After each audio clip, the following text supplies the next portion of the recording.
Rajasthan Royals और RCB के बीच मुकाबला खेला गया। 9 विकेट से यहाँ पर आरसीबी ने जीत दर्ज की और एक तरफा जीत कहेंगे क्योंकि 18वें ओवर की सिर्फ 3 गेंदें यहाँ पर फेंकी गई थी और आरसीबी ने अपना मुकाबला अपने पक्ष में कर लिया था। सबसे बेहतरीन चीज़ ये देखने को मिली कि दोनों ओपनर्स का बल्ला चला और सबसे बड़ी राहत की सांस आरसीबी के लिए आज ये होगी कि देवदत्त पडिक्कल का बल्ला फाइनली चल गया।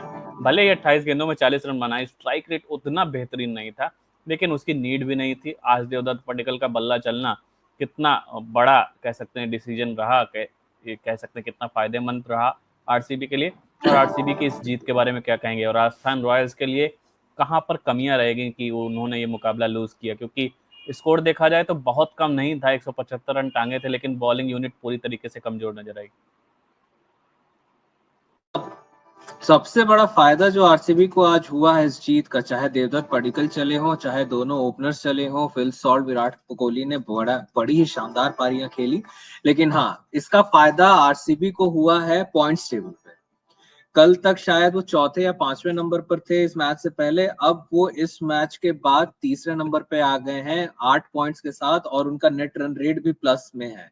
हालांकि एक से नीचे ही है, 0.672 है, लेकिन मोमेंटम बना हुआ है और आरसीबी टॉप पांच में अभी कुछ 1-2 मैच पहले गुजरात टाइटंस से हार जाने के बाद से वो टॉप 5 में थे, लेकिन अब टॉप 3 में है, जो कि सबसे बड़ी उपलब्धि मैं कहूंगा इस टाइम पे आरसीबी के लिए है। और जितना मोमेंटम ये बरकरार रखेंगे उतना ही ये 1-2-3 में बने रहेंगे, क्योंकि पिछले 2-3 सीजन से आप देखिए आरसीबी का ये रहता है कि लास्ट में जाके मैच ऐसा फंसाते हैं ये कि इनका प्ले ऑफ क्वालिफिकेशन भी दूसरे टीम पे निर्भर करता है। पिछले सीजन की बात है, हमने देखा था किस तरीके से एक आखिरी ओवर में यश दयाल ने नए गेंद से चीजें बदल दी थी और वहां चेन्नई बाहर हो गई थी, आरसीबी चला चौथे नंबर पे, आरसीबी 4th प्लेस लेकर प्लेऑफ में चले गए थे। तो इस चीज से बचना चाहिए, तो ये परफॉर्मेंस उस चीज को इंश्योर करता है। राजस्थान की मुश्किलें बिल्कुल बढ़ी हैं यहाँ पे, लेकिन आरसीबी की मैं अगर पहले बात करूं तो आरसीबी के लिए सबसे बेस्ट चीज ये थी कि जितने बैटर्स आज जो 9 बैटर्स नहीं आए उनको रेस्ट मिला है, क्योंकि यशस्वी जायसवाल ने भी कम नहीं फोड़ा था। यशस्वी जायसवाल का बल्ला आज नहीं चलता तो शायद वो 173 रन वहां पे बोर्ड पे नहीं लग पाते। यशस्वी जायसवाल के लिए मैं को आज मुझे आज थोड़ा अच्छा फील हुआ, बिकॉज उनका भी कुछ इनकंसिस्टेंट पैच चल रहा है। एक मैच में बनाते हैं रन, 2 मैच में नहीं बना पाते हैं। पिछले मैच में भी उतने खास रन नहीं बने थे, लेकिन पिछले 3-4 मैचेस में उनकी 2 50s आ चुकी हैं, तो उनका एक कॉन्फिडेंस बूस्टर, मोराल बूस्टर तो है ही।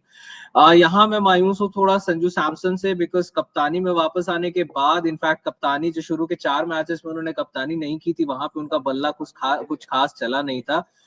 यहाँ पे तारीफ और करनी होगी ध्रुव जुरेल की, जिन्होंने अपना ध्रुव जुरेल उनको पता है कि मुझे क्या करना है, और इस पूरे बैटिंग लाइनअप में अगर आप मुझसे पूछेंगे कि किसको सबसे ज्यादा क्लियर है दिमाग में कि भैया मेरा रोल क्या है, तो मेरे को लगता है वो ध्रुव जुरेल ही है।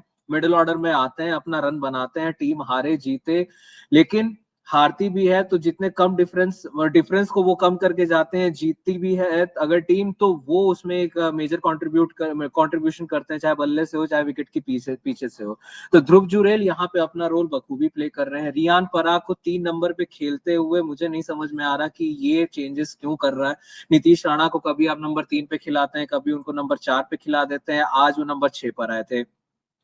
रियान पराग को आप नंबर 3 का बैटर बनाना चाह रहे हैं या क्या आपके दिमाग में चल रहा है, क्योंकि रियान पराग के रन नहीं आ रहे। रियान पराग ने पिछले सीजन में बहुत अच्छी शुरुआत की थी, पिछले सीजन के स्टार्टिंग फेज में जिस तरीके से उन्होंने बल्लेबाजी की थी, राजस्थान टॉप 2-3 में था और Riyan Parag man of the match के अवार्ड्स भी जीत रहे थे। इस सीजन में कप्तानी के साथ सीजन शुरू हुआ है, हार के साथ सीजन शुरू हुआ है, और वो जो स्टार्टिंग जो फेज था 2-3 मैच का, वहीं से राजस्थान का जो है ग्राफ नीचे की तरफ जा रहा है। जीत रहे हैं, जीत कम रहे हैं, हार ज्यादा रहे हैं, और अब तक शायद 2 ही मैच जीते हैं और 4 पॉइंट्स है। 6 मैच में से 4 मैच हार चुके हैं और इस वक्त वो 6ठे स्थान पे है, सॉरी 7वें स्थान पर है, 7th पोजीशन पे है, और नेट रन रेट भी -0.8 समथिंग है।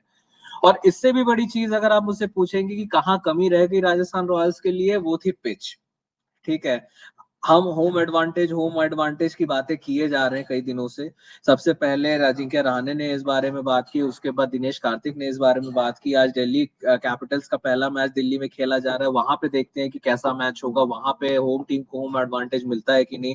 आज जयपुर में पहला मैच था राजस्थान रॉयल्स का, और ऐसी बनाई कि विराट कोहली ने खाली विकेट के बीच में दौड़ दौड़ के ही मैच जिता दिया। उन्होंने 24 कुछ सिंगल लिए हैं, 4 एक कुछ डबल लिए हैं, और मुश्किल से 2 छक्के उनके बल्ले से निकले हैं।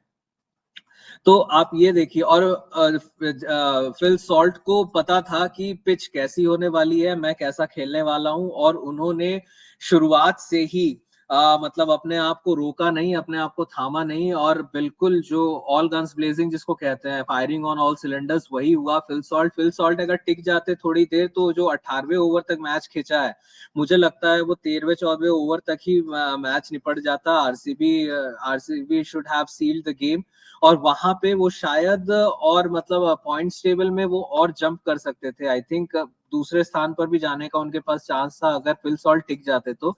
लेकिन something is better than nothing, और उससे भी बढ़कर जो है कि एक विक्ट्री उनको मिली है। तो अब तक आप आरसीबी का ग्राफ देख लीजिए, खाली 2 मैचेस हारे हैं, 4 मैचेस जीते हैं, जो कि इतना अनयूजुअल है आरसीबी के लिए। रजत पाटीदार की कैप्टनसी कह लीजिए, या फिर उनके कैप्टनसी के अंदर सारे प्लेयर एकजुट होकर एज अ टीम स्पिरिट के साथ खेल रहे हैं, वो कुछ भी फैक्टर हो सकता है, लेकिन everything is working perfectly for royal Challengers Bengaluru. हाँ, राजस्थान रॉयल्स को इससे पहले कि बहुत देर हो जाए, सीएसके और एमआई दोनों के वो ऊपर हैं इस टाइम पे, आई थिंक पॉइंट्स टेबल पे।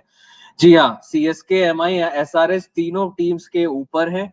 तो इससे पहले कि वो तीनों टीमें जो 8, 9, 10 पे हैं, वो लोग कम बैक कर जाए, राजस्थान रॉयल्स को अपनी बेसिक्स पे थोड़ा सा मतलब है ना, स्ट्रैटेजी पे काम करना पड़ेगा, बैटिंग ऑर्डर पे थोड़े से ट्वीक्स करने पड़ेंगे, और उसके बाद क्योंकि आप देखिए ना, उनके पास एक राहुल तेवतिया जैसा प्लेयर भी है, जो कि अभी तक यूज नहीं हो पाया, 6 मैचेस हो गए हैं। तो आगे जाते हुए सिंपल सा मतलब कहने का सिर्फ मतलब ये है कि जितना अपनी स्ट्रैटेजी को रिफाइन कर सके और बाउंस बैक जितनी जल्दी कर सके राजस्थान के लिए, उतना बेहतर हो सकता है।